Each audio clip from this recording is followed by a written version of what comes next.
Era isso, contra-argumentos não há fatos. Quer dizer...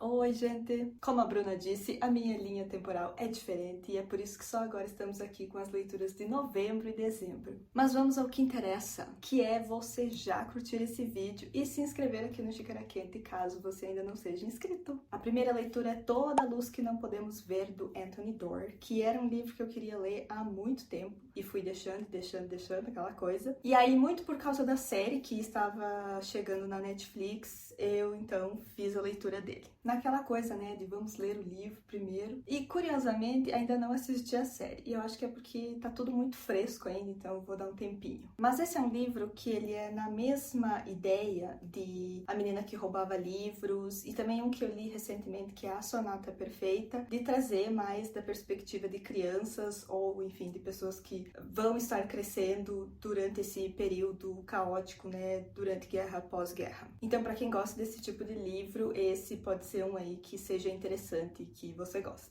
Nesse livro nós acompanhamos a história de uma menina francesa cega e de um menino alemão que vai virar soldado durante a guerra. E aí, a cada página, a história deles vai se aproximando cada vez mais. No começo eu estava muito engajada com a história, e eu também achei incrível a maneira como o autor trabalhou o ponto de vista de uma pessoa cega, a maneira como ele nos traz mais perto disso e dessa perspectiva. Porém, da metade em diante, eu achei que o livro perdeu um pouco do ritmo dele. E como a gente tá nesse cenário de guerra, tu já começa a deduzir algumas coisas e perceber certas coisas que podem estar acontecendo. Então, tu meio que fica naquele sentimento assim de tirar logo o band-aid, de contar logo o que tá acontecendo. Mas o livro meio que vai dando uma desacelerada. Se você acompanha o Xícara Quente há algum tempo e já ouviu eu falar das minhas leituras, vocês sabem que tem um pouco também das minhas expectativas aí no meio. Mas, em geral, foi um livro que trouxe bastante reflexões interessantes e também muito dessa perspectiva de guerra e de estar no meio disso quando tu tá super vulnerável.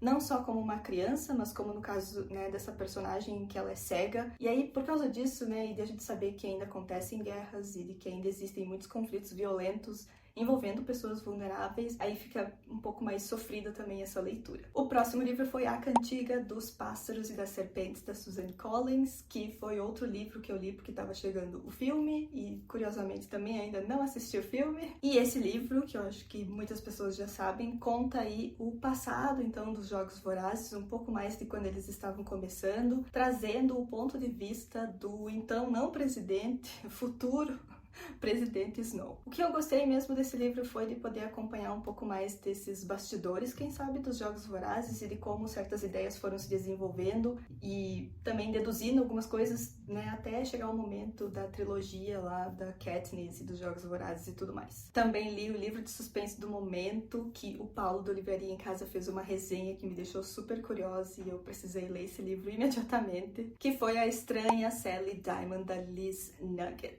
As minhas leituras dependem muito do meu humor e eu estou assim num momento meio série policial, coisas de investigação, então esse livro caiu como uma luva. Eu fiquei muito curiosa com o que todo mundo sabe, né, sobre esse livro, de que a gente acompanha a Sally, que o pai dela falou pra ela que quando ele morresse era pra ela jogar ele fora, botar o corpo dele no lixo. E ela leva isso muito ao pé da letra e faz exatamente isso quando ele falece. Leiam o livro e me digam se o pai não estava errado. Ele estava errado. E digo mais, mereceu. E aí a gente vai conhecendo mais da Sally, de por que ela fez isso, tem umas cartas também que o pai deixou pra ela, a gente vai ler ali e conhecer muito do passado dela e de coisas que aconteceram. Recomendo demais, um livro assim que, ao meu ver, mereceu o hype. Os dois últimos livros são a prova irrefutável, o motivo sagrado e maior de todos de por que você não deve fazer uma lista de melhores leituras antes do ano terminar. Porque vai que você termina de ler 2 livros incríveis nos últimos dias do ano e aí você não colocou ele nas suas melhores leituras do ano. O primeiro é Mar de Tinta e Ouro, A Leitora, da Tracy Shea. Nesse livro acompanhamos a Céfia, que é uma fugitiva e ela carrega com ela um tesouro, que é um livro. Poucas pessoas sabem ler e ela está carregando esse livro e tem pessoas atrás dele, ou seja, ela está em perigo. Então ela vai estar perambulando por aí com esse livro embaixo do braço e conhecendo muitas e muitas pessoas. Esse foi meu único problema problema com esse livro eram muitos personagens, uma galera, que eu pensava assim, de onde vocês estão saindo? E aí a gente vai entrando então nessa história de por que esse livro tá com a Séfia, aprendendo a ler ele com ela. E isso foi feito de uma maneira tão interessante e tão bem feita que a gente realmente se sente aprendendo e vendo as coisas com a Séfia. Mar Sem Estrelas sonhou em ser tudo que a leitora é. Mar Sem Estrelas é bom, em geral foi uma leitura que eu gostei, mas era sem sabor, sabe? A Leitora é um festival de temperos, de diversidade, de piratas, de aventura, de personagens incríveis, muitos deles. Vou repetir essa reclamação aqui.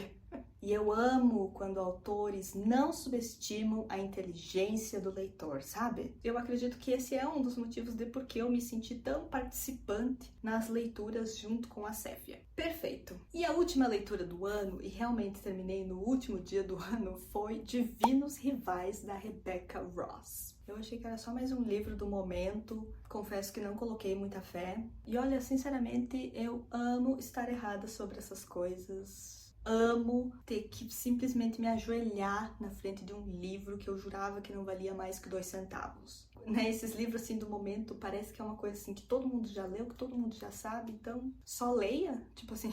E na verdade eu sinto que esse é um daqueles livros que é melhor você ir sem saber muito sobre, porque foi meio como eu fui. O que é importante saber é que esse é um romance, o foco é maior nessa parte, mas existe também uma parte de fantasia e um cenário de guerra de deuses por trás. Mas foca no sentimento dos personagens, nas cartas que estão sendo trocadas, e vai nisso, sabe? Porque é lindo. Toda essa incerteza e esses medos de algo muito grandioso acontecendo, que você não sabe o que vai acontecer com você, com as pessoas. Eu sou uma pessoa que eu prefiro não saber muito sobre o livro, de só ter uma ideia meio geral e ir com isso. Às vezes, claro, eu gosto de saber um pouco mais, de ler uma sinopse, mas em geral, só pegar umas ideias assim e ir, e ser surpreendida e aprender com a história conforme eu for indo. Tanto que eu não sabia que esse livro era uma duologia, e aí eu levei um susto quando fiquei sabendo. Livros únicos, né? Onde andam? Onde estão escondidos? Precisa um resgate de algum lugar,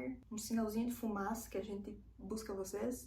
Me contem aí o que vocês andam lendo, não necessariamente o que vocês leram em novembro e dezembro, que quem sabe vocês nem lembram mais. Me contem se vocês já leram esses livros ou se vocês se interessaram por eles. E lembrando que no box da descrição vão estar os links de compra da Amazon, e comprando através desses links, não só livro, qualquer coisa, vocês ajudam muito o Xícara Quente sem pagar nada mais por isso. Eu espero que vocês tenham gostado. Muito obrigada por assistirem. Não se esqueçam de curtir o vídeo, de se inscrever aqui no Xícara Quente caso vocês ainda não sejam inscritos. E eu vejo vocês em um próximo vídeo. Tchau!